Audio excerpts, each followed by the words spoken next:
In this Old Guy DIY video, I'm removing the center seat from this Grumman Sportboat. And here on the sides, rather than use a drill, I just used a little Chinese Harbor Freight chisel and popped those aluminum rivets right off. And in the center, when I just hit them with a center punch, the top of the rivets popped right off. And on the far side, I hit those with the chisel. Now I only have 4 spots to remove yet. So for these top supports, I'm going to drill them out. So there's my little buddy, the drill, and I'll take care of those and remove the seat.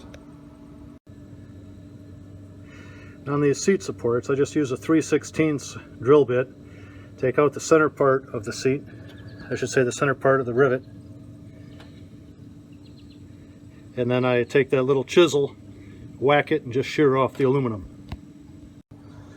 And with the rivets removed, I just remove that center seat. So here's what the remaining stuff looks like. Now I'll bend this center section down, so when I put the false floor in, the floor lays on top of it. But if I decide to put the center seat back in later, it's just a matter of folding it back up.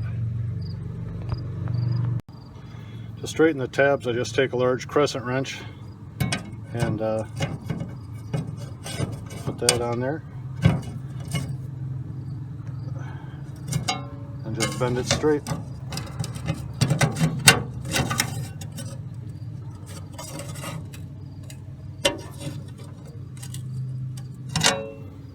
And we'll do that twice more.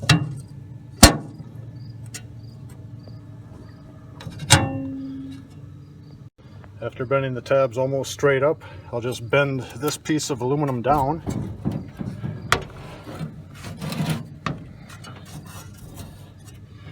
I'll step that down a little bit, and that'll be it.